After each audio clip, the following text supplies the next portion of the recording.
The photograph arrived at 4:17 in the afternoon. My phone was on the kitchen counter next to the diaper cake I had spent the entire previous night assembling, which had 3 tiers and yellow ribbon and a small wooden duck on the top. I was in the middle of laughing at something my friend Pippa had said about a baby monitor. The doorbell had just rung again. Full of women in pastel dresses holding mimosa glasses, I had decorated the entire downstairs in soft yellow. The cake was on the dining room table. The gift table was overflowing.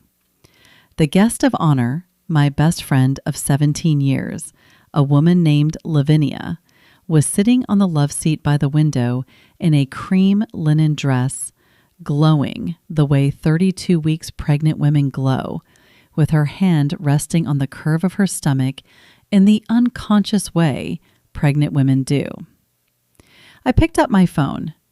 The text was from my neighbor, Glenda Booth, who lived in the brick colonial across the street and who had not been invited to the shower because she did not know Lavinia. The text said, "Audra, honey, I am so sorry.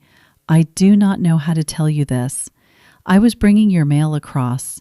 I saw something through your living room window. Please call me when you can." There was a photograph attached. I tapped it. The photograph filled my screen. I looked at it. I looked at it again. I looked at it for a third time because my brain, which is generally a fast brain, was refusing to process what was on the screen. The photograph had been taken from across the street, through the bay window of my own living room. At some angle, Glenda must have walked into my front yard to get. The photograph showed my husband Thatcher with his arms around Lavinia, who was facing him in her cream linen dress with her face turned up to his and his hand at the small of her back where her dress made the soft curve of her pregnant belly visible. They had been kissing. They had been kissing in my living room at the baby shower I was hosting while I had been in the kitchen pouring mimosas for the guests. Glenda had been bringing my mail across at 4:17. Glenda had seen them through the window.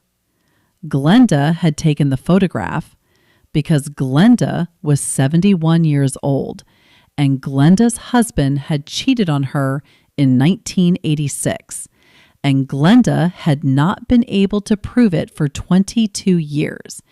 And Glenda had decided the moment she had seen what she had seen that she was not going to let another woman go through what she had gone through without evidence in her hand. I held the phone. The baby shower was still happening behind me. Pippa was still talking about the baby monitor. I set the phone face down on the counter. I picked up the pitcher of mimosas. I walked back into the living room. I refilled glasses. I smiled. I did not say a word. I knew by 4:19 that everything in my life was about to change. I had decided by 4:23 that none of it was going to change today. Welcome back to Broken Relations Stories. If you are new here, this channel is for the women who got the photograph. The women who held the phone face down on the counter and did not cry until everyone had gone home. Drop a comment, hit subscribe, tell me where you are watching from, and let me take you back to a Tuesday afternoon in 2008 when I was 21 years old and I sat down next to a woman in a college library who had just dropped a stack of books on the floor and who would, 17 years later, lie to me with her hand on her pregnant stomach in the same living room I had spent the morning vacuuming for her. My name is Audra Whitmore. I am 38 years old. I have been married for 11 years to a man named Thatcher Whitmore. He is 40. He is a partner at a small architecture firm in our city. We have a daughter named Cordelia, who is 7. We live in a renovated craftsman bungalow on a quiet street in a neighborhood that has too many sycamores and too few parking spaces. My best friend, until 4:17 p.m. on a Saturday in late September, was a woman named Lavinia Pierce.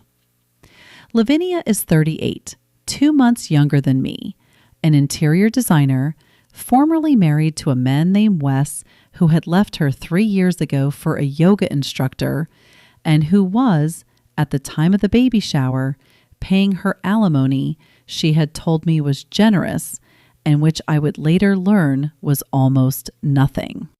Lavinia had been pregnant by IVF, she had told me, after a year of trying. The biological father, she had told me, was a sperm donor she had chosen from a registry. Lavinia had told me about the pregnancy in February. She had cried at my kitchen table. She had said, "Audra, I am going to do this alone. I am terrified. I do not know how I am going to manage." I had held her hands. I had said, "Lavinia, you are not doing this alone. You have me. I will be there for every appointment. I will throw you the shower. I will be the auntie. Cordelia will be like a sister to the baby. We will figure it out." She had cried harder. She had said, "Audra, I do not deserve you." I had thought she was being modest. She had not been being modest. She had been telling me the truth. She had simply known something I had not known yet. She had known that the baby she was carrying was not from a sperm donor. She had known that the baby she was carrying was my husband's. I want to tell you about Lavinia before I tell you what came next because I think it matters. I had loved her. I want to say that clearly.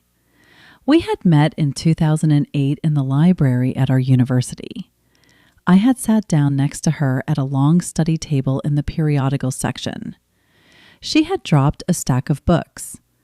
I had helped her pick them up. We had become friends within a week. She had been the maid of honor at my wedding in 2014. She had been in the delivery room when Cordelia was born in 2018. She had spent every Thanksgiving with my family for 17 years. She had cried with me when my father died in 2020. I had cried with her when Wes had left her in 2022.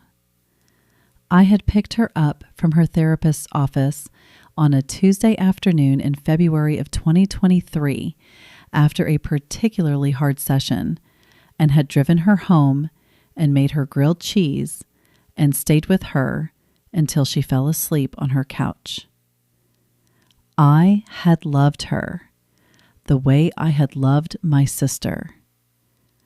I had loved her in some ways more than I had loved my sister, who lived in another state and who I saw twice a year. Lavinia had been the woman I called when something happened. She had been the woman I had told first when I had been pregnant. She had been the woman I had told first when Thatcher had been promoted to partner. She had been the woman I had told first when my mother had been diagnosed with the cancer she had survived. She had been the texture of my entire adult life. I had not been able to imagine, on the morning of the baby shower, my life without her. By 4:17 that afternoon, I had been forced to. I want to tell you specifically about the night Wes left her, because I have been thinking about it a lot since the photograph. It had been a Sunday in October of 2022. Lavinia had called me at 9 p.m. She had been crying so hard I had not understood what she was saying for the first 90 seconds. She had said eventually that Wes had told her over dinner that he had been seeing someone else for over a year, and that he was moving out the following weekend, and that she had not seen it coming. I had driven over to her apartment. I had stayed with her until 2 a.m. I had brought her a bottle of wine and a pint of ice cream and a packet of tissues. I had sat on her couch and listened to her describe what it had felt like to be the woman who had not known. She had said that night 2 sentences I have not been able to stop thinking about since the baby shower. She had said, "Audra, the worst part is not that he cheated. The worst part is that I was the last person to know. People had been seeing them together for months. Nobody told me." Then she had said, "Audra, promise me that if you ever see something, you will tell me. Promise me that I will never be the last to know again." I had promised her. I had meant it. I had thought that night that I was making a promise about Wes-like situations in the future, about other men, about hypothetical wives I might one day see in restaurants with men who were not their husbands.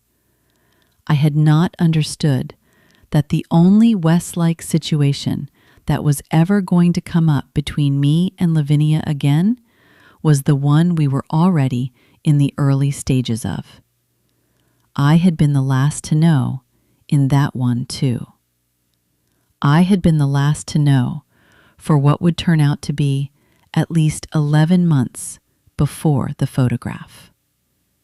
Lavinia had known in October of 2022 that the worst part of being cheated on was being the last to know.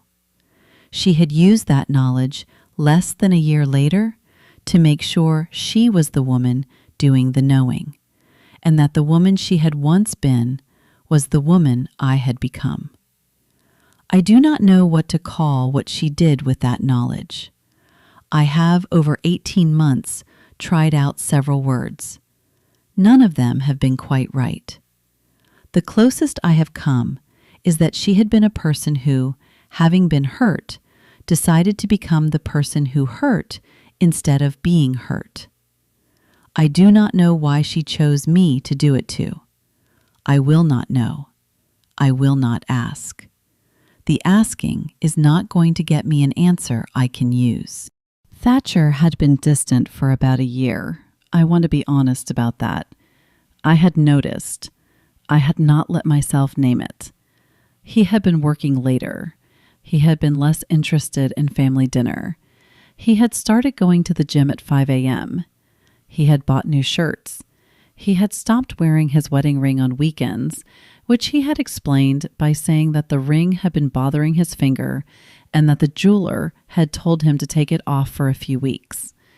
I had not asked the name of the jeweler. I had not, in 11 years of marriage, been the kind of wife who asked. I had been raised to trust my husband. My mother had taught me to. My grandmother had taught my mother to. The women in my family had been raised to trust their husbands for so many generations that the trusting had become a kind of inherited posture, like the way some women carry their grandmother's worry around their eyes. I had carried the trusting around in my chest. I had not, in 11 years, asked Thatcher a hard question. I had not, in 11 years, looked at our joint credit card statements with anything more than a glance. I had not, in 11 years, opened his email or his phone or his briefcase. I had been the wife I had been raised to be. I had been her. Right up until 4/17 on a Saturday in September, when a 71-year-old neighbor named Glenda had sent me a photograph that ended that wife forever. I got through the rest of the baby shower. I want to tell you how.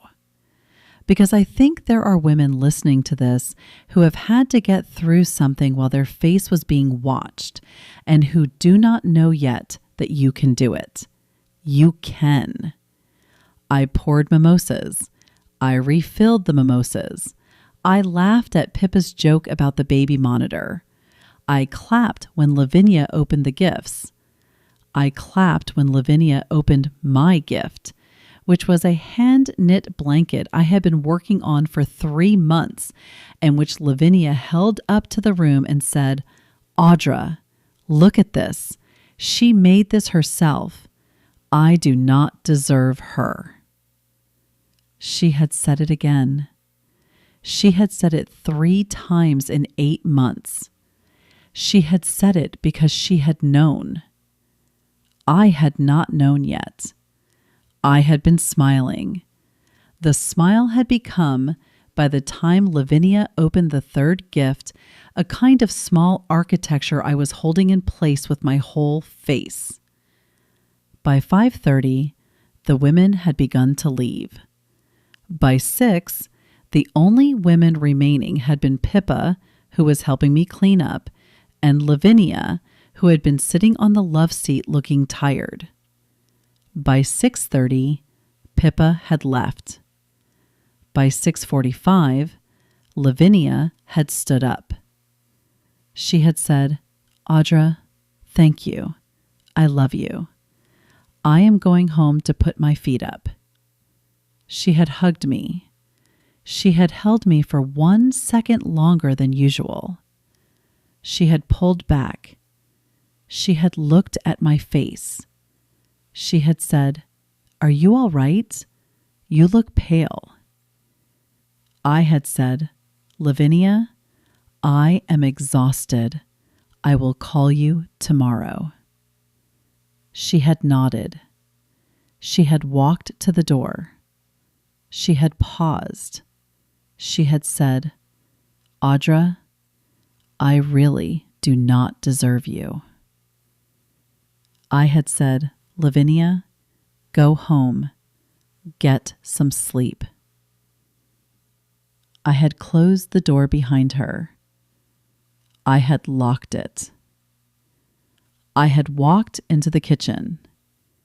I had picked up my phone. I had called Glenda Booth across the street. Glenda picked up on the first ring. She had been waiting. She said, "Audra, I am so sorry." I said, "Glenda, are you home?" She said, "I am home. Come over. The door is open." I walked across the street. Glenda was in her kitchen. She had a pot of tea on the counter. She poured me a cup. She said, "Audra, sit down. I have something to tell you that you need to hear all the way through." I sat down. Glenda was 71. She wore reading glasses on a chain. She had a small white dog asleep in a bed in the corner. She had been my neighbor for 11 years. She had brought me casseroles when I had been on bed rest with Cordelia. She had watered my garden when we had been on vacation. She had been the kind of neighbor who waved when you backed out of the driveway. She had not, in 11 years, ever sat me down at her kitchen counter. I had sat. She had poured. She had said, "Audra, I have been seeing your husband and Lavinia together for about 6 months. Not always, maybe twice a month. They come into your house when you are not there. They are careful. They are not stupid." I had not been certain it was what I thought it was until this afternoon. I took the photograph because I thought you needed to see it. If I had been wrong, I would have apologized. I was not wrong. I am sorry, sweetheart. I am so, so sorry. I sat with that. I drank the tea. Glenda waited. I said, "Glenda, 6 months? She said, Audra, at least, maybe longer. I started noticing in March. They used the back gate. They come in through the kitchen door. Thatcher's car is sometimes parked 2 blocks over. They are not amateurs. I said, Glenda, the baby. Glenda was quiet for a long moment. She said, Audra, I do not know. I cannot tell you that. What I can tell you is that I have been watching them, and they are not the friends they have been pretending to be. The rest of it is going to have to come out the way it comes out. I said, Glenda, will you keep the photograph? She said, honey, I am going to forward it to you right now. I have already made copies. I am going to keep one on my phone and one on a USB drive in my safe. Nobody is going to take this from us. Do you have an attorney? I said, not yet. She said, Audra, do you have one in mind?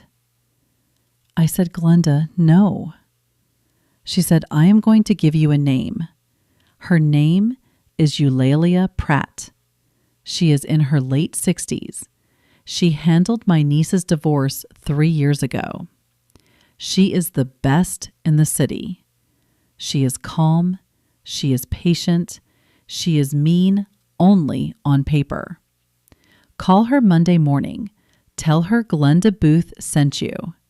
She will see you within the week. I wrote down the name. I drank the rest of the tea. I went home. Thatcher had not yet come back from wherever he had been. I went into the bathroom. I closed the door. I sat on the edge of the bathtub. I cried for 23 minutes. I washed my face. I went to Cordelia's room. She was asleep. I had a babysitter that afternoon who had taken her to the park during the shower. The babysitter had brought her home at 5:30.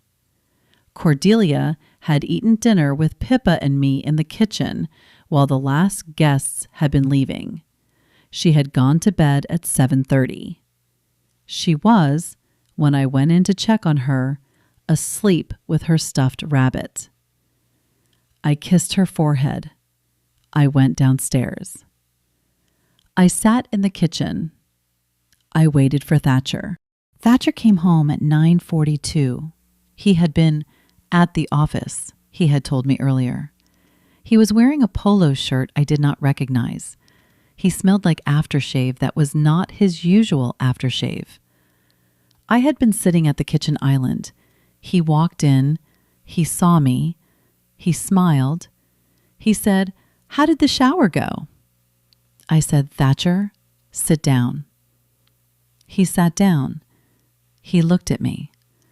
I said, "Thatcher, Glenda Booth took a photograph through our living room window this afternoon. The photograph shows you and Lavinia together. I have seen the photograph. I am going to ask you one question. I am going to ask you to answer it honestly. The answer is going to determine what happens in this kitchen in the next 11 minutes. The question is this: is the baby yours?" Thatcher's face did 3 things in 2 seconds. The first thing it did was the smile he had walked in with. The second was a kind of blank, frozen look as the smile fell off. The third was the look of a man understanding that the woman across the kitchen island from him already knew the answer, and that the next thing he said was going to determine whether he kept any leverage in his own life. I have thought about that 2 seconds a great many times since. I have come to understand that those 2 seconds were the only honest 2 seconds I had seen on Thatcher Whitmore's face in possibly years. He had been wearing a face for me for so long that I had forgotten there was another one under it. The other one, when it finally surfaced, was the face of a much smaller man than I had thought I was married to. He said, "Audra, yes." I said, "Thank you, Thatcher." I said it quietly. I said it without anger.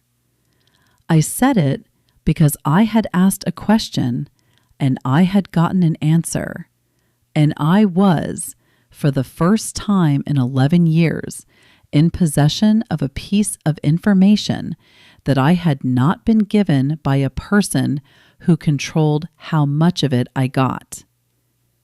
I said, "Thatcher, I want you to go upstairs. I want you to pack a bag tonight. I want you to be out of the house by morning. You will not be staying here. You will not be sleeping in the guest room. You will not be doing any of the things husbands typically do in this situation. You will leave. You will not call. You will not text.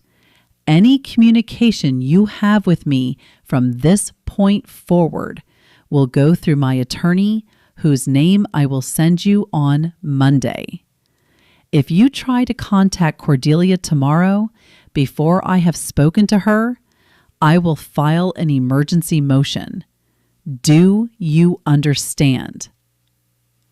He said, "Audra, please, can we talk?" I said, "Thatcher, we are not going to talk. You have been talking with my best friend in my living room for at least 6 months. You have used up the talking. There is no talking left." He looked at me.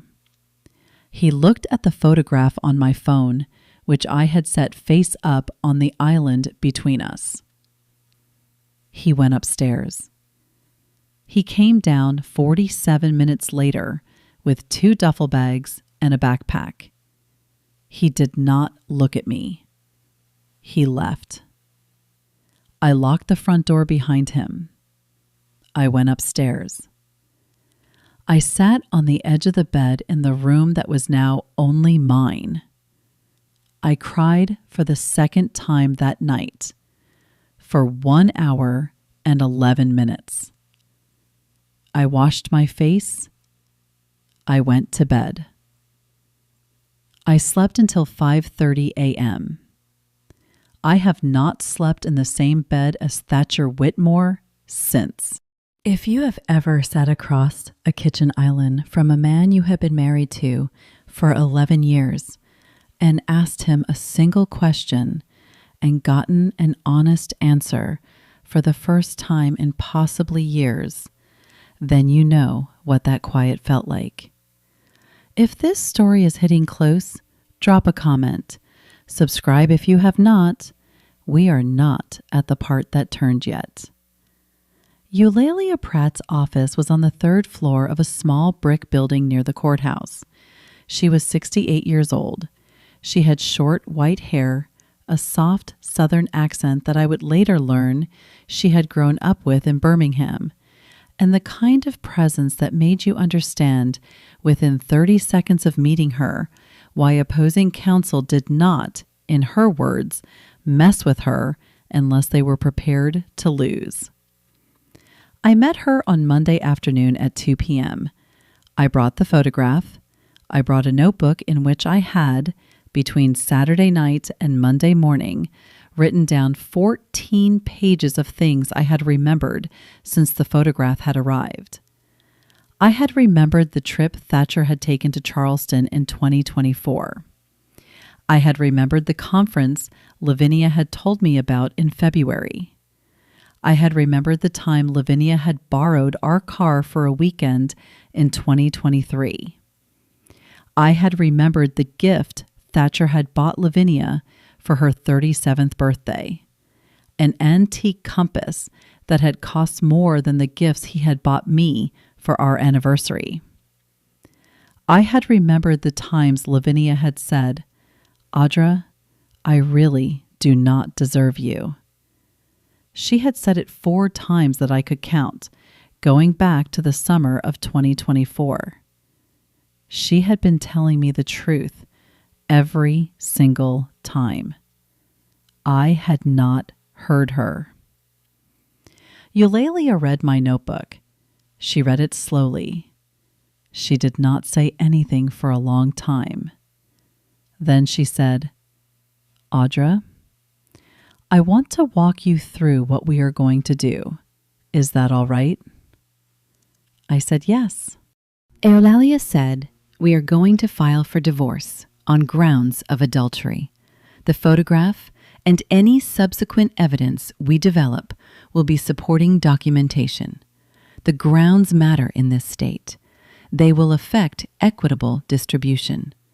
We are going to file a motion to require a paternity test on the child Lavinia is carrying once the child is born. We are going to do this not because we need the paternity test for the divorce, but because the paternity test will be relevant to your daughter's life. If your husband is the biological father of the baby Lavinia is having, your daughter Cordelia will have a half-sibling. That has long-term implications for your daughter's life. It is going to matter when she is 12 and 16 and 22 and finds out. The way we handle this now is the way we will be able to tell her later that we handled it with as much honesty as the situation allowed. Do you understand?" I said yes. She said, "We are also going to look at the financial side. Your husband is a partner in a small firm. We are going to retain a forensic accountant to look at the books. We are going to look at what funds have been spent on Lavinia over the past 6 months, and what funds may have been spent on her over a longer period. Marital funds spent on an affair are recoverable in this state. We are going to recover them. We are also going to look at the marital estate, the house, the retirement accounts, the investment accounts. We are going to make sure the equitable distribution reflects the conduct of the parties during the marriage. Do you understand?" I said yes. She said, "One more thing." I said yes. She said, "Audra, I want to tell you something as someone who has been doing this for 38 years. The woman who steals a husband is almost never a stranger. She is almost always a sister, a best friend, an assistant, a neighbor. The closer the relationship was before, the deeper the wound. The deeper the wound, the longer it takes to heal.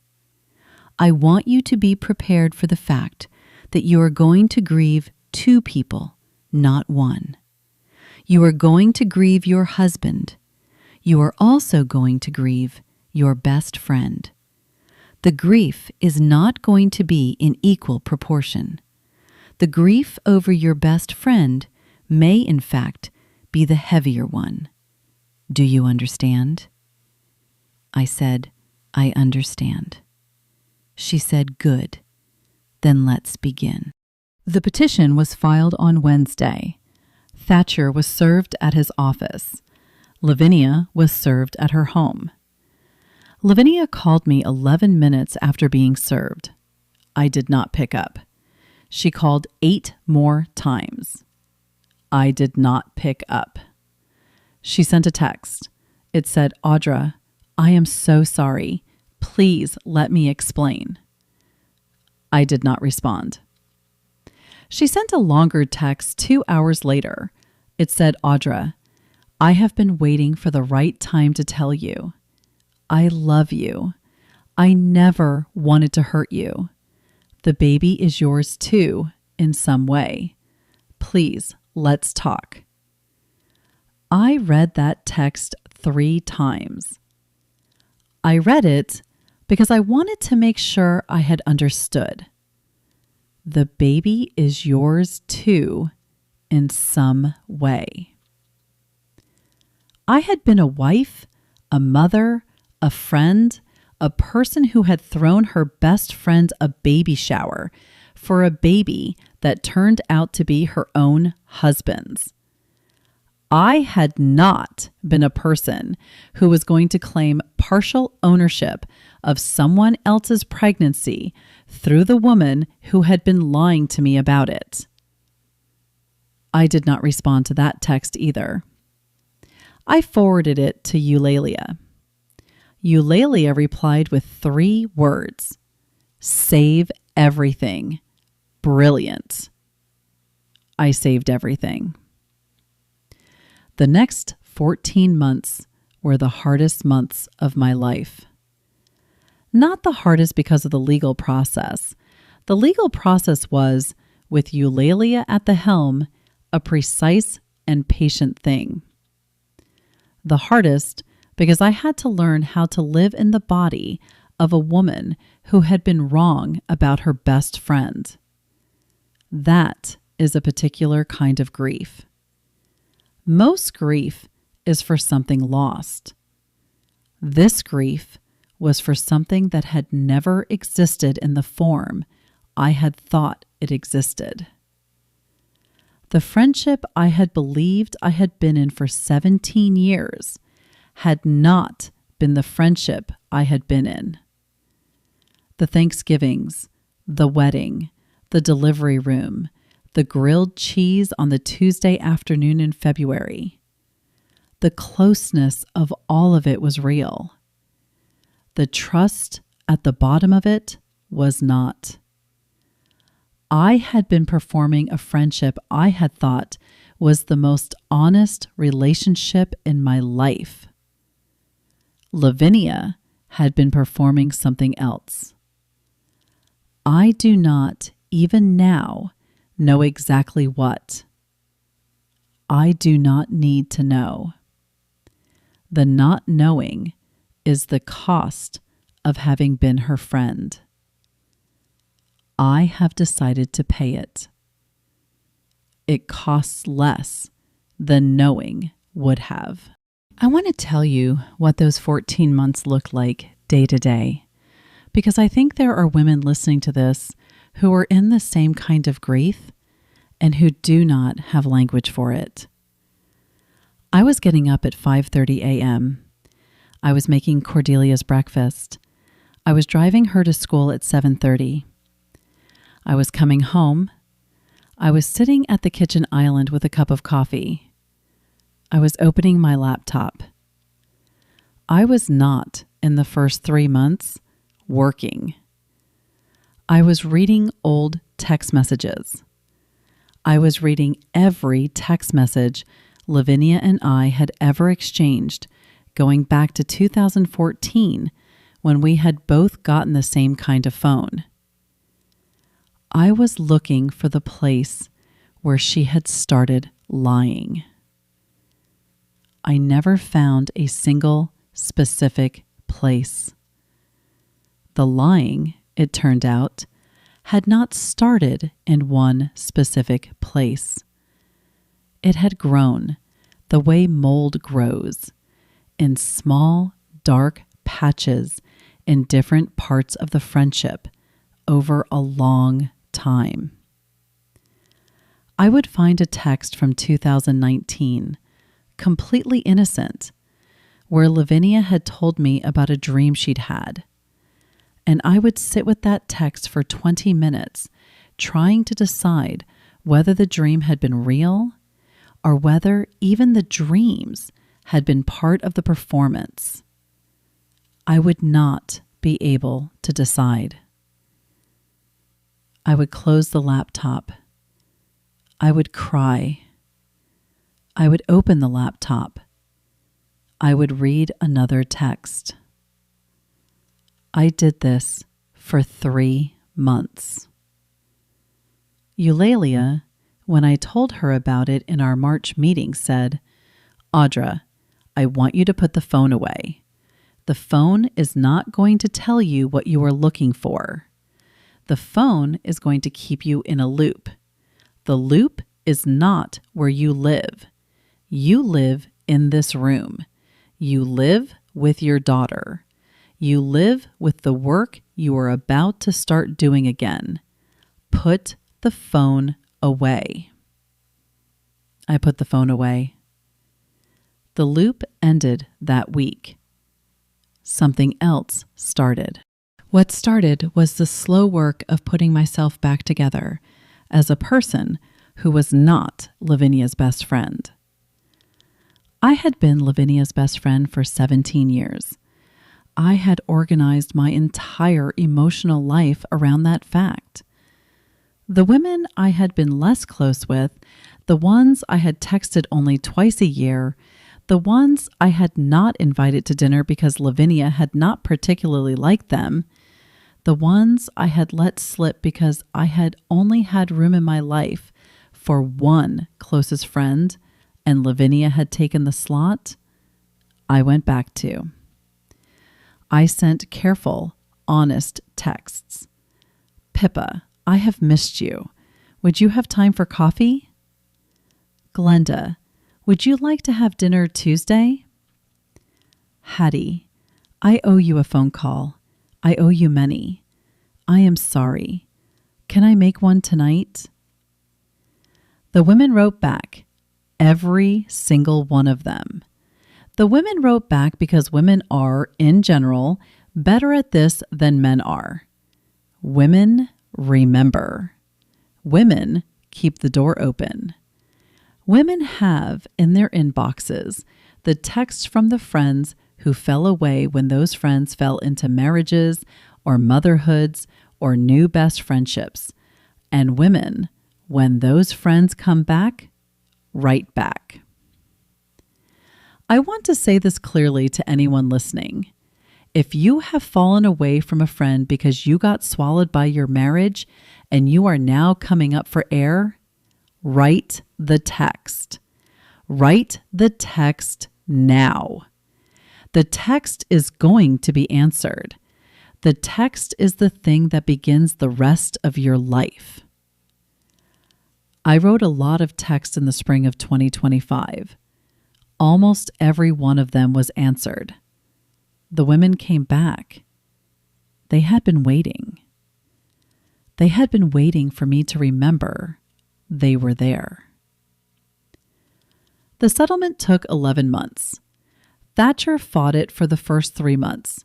He stopped fighting it in March when the forensic accountant's report came in and showed, in addition to roughly $34,000 he had spent on Lavinia over 18 months, an additional pattern of unexplained withdrawals over a longer period.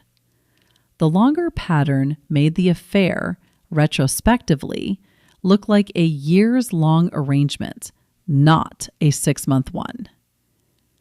Thatcher's attorney advised him to settle. He settled. I kept the house. I received primary custody of Cordelia. Thatcher had alternating weekends. Marital assets were divided 60-40 in my favor. The unexplained funds were returned to the marital estate.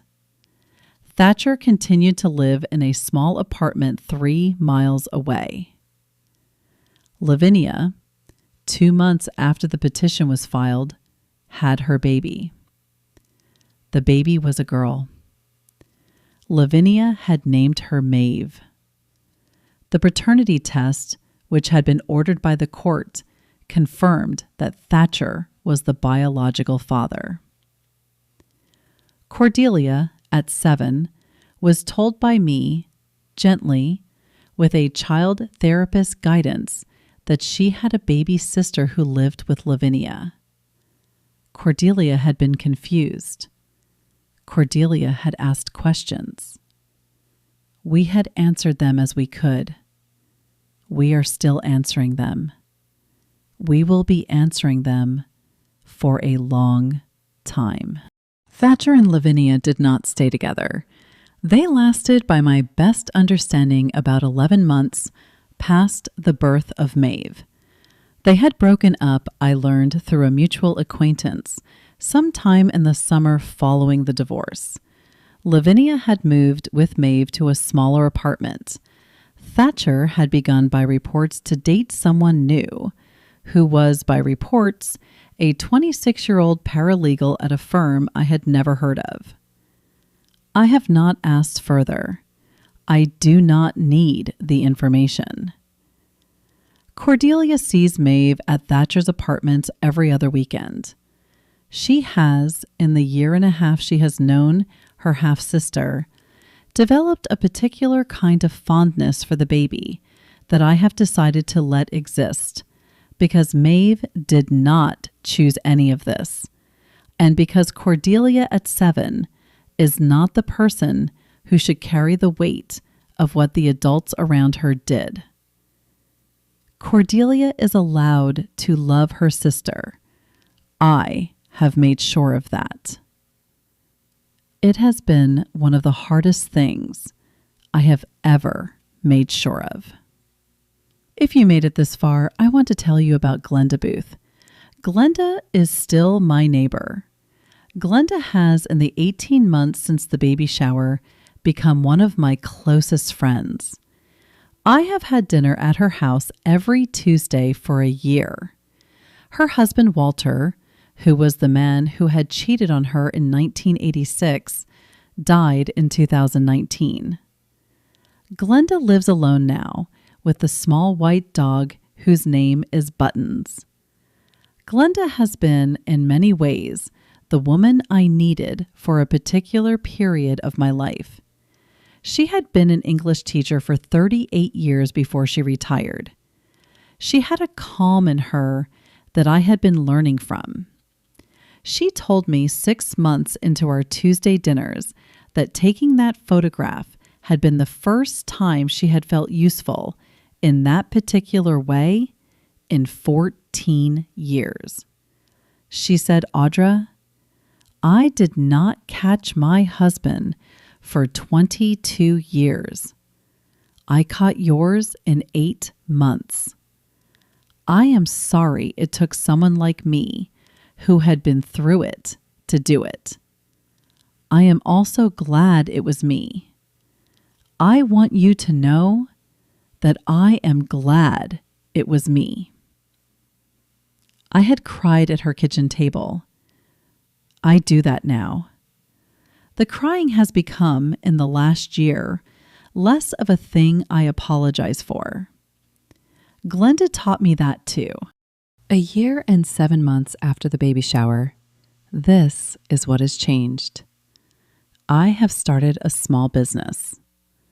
I had been a marketing consultant before I had Cordelia, working out of an office downtown for a firm that handled mostly local clients. I had quit when Cordelia was born. I had told myself I would freelance. I had not freelanced. I had spent 7 years being a wife and a mother and a friend, and I had not, in those 7 years, sent a single invoice. I started invoicing again in March. I have, in 8 months, taken on 9 clients. The work has been good. The work has been mine. The work has reminded me that I had been competent before I had been Mrs. Whitmore, and that the competence had been waiting for me the whole time. It had been sitting in a folder on my old laptop. I had only needed to open it. Cordelia is in 2nd grade. She is reading chapter books now. She has started taking violin lessons. She has, in the year and a half since her father moved out, become a more open child, not a more closed one. Her therapist, a woman named Petra, who I see myself once a month, has told me that children in situations like Cordelia's sometimes open up rather than close down when the closing down energy in the family has finally been removed. I had not known that. I had thought the divorce would damage her. It has instead allowed her to relax in ways I did not know she had been holding herself tight. She laughs more now. She sings in the bath. She tells me about her dreams in the morning. which she had stopped doing somewhere around her 5th birthday. The dreams are coming back. They are coming back because the house is quiet. The house is quiet because the noise that had been making it loud, even when the noise had been quiet, is gone. I had not known that noise had been there. I had been making it for 11 years. The cardinal that visits the bird feeder Glenda gave me as a moving on present, which I hung on a shepherd's hook in the front yard the weekend Thatcher moved out, came for the first time in October. He has been back many times. He brings a female now. They sit on the feeder together. Glenda waves at them from her kitchen window across the street. She and I have a small ritual now where we send each other photographs of the cardinal when one of us sees him. The cardinal has, over the last year, become a kind of small messenger between two houses on a street that for 11 years I had not understood was the most loving street I had ever lived on. I had been too busy in the wrong direction. I had been looking at the women in my own living room when the woman across the street had been the one who would, in the end, save me. If you made it this far, I want to ask you something. Have you ever had a best friend who turned out to be a different person than you had thought she was? Drop a comment. Tell me how you found out. Tell me about the small detail you missed for years that you cannot believe looking back that you did not see. Tell me about the neighbor across the street or the kind older woman with a 71-year-old grief of her own who decided to be the person who told you what nobody else would. I read every single comment. I mean that. I want to say one more thing. To the women listening to this who have a Glenda booth across the street and who have not yet been kind to her, please go be kind to her. Bring her a casserole. Wave when you back out of the driveway. Take her trash cans in if she is out of town. The women in their 70s on your street have seen everything. They are watching with a particular precision of women who have lived through the things younger women are about to live through. When the moment comes that you need one of them, you are going to need her to know your name. You are going to need her to have your phone number. You are going to need her to have decided sometime over a long stretch of small interactions that you are the kind of woman she would walk into your front yard to take a photograph for. Be that woman. Make those friendships. They are the friendships that save you eventually, when the friendships you thought were going to save you turn out to have been the ones that were going to require saving from. If you know someone who needs to hear this, share it with them. There are more stories like this on this channel. The link is in the description. I will see you in the next one. Thank you for being here. I mean that too.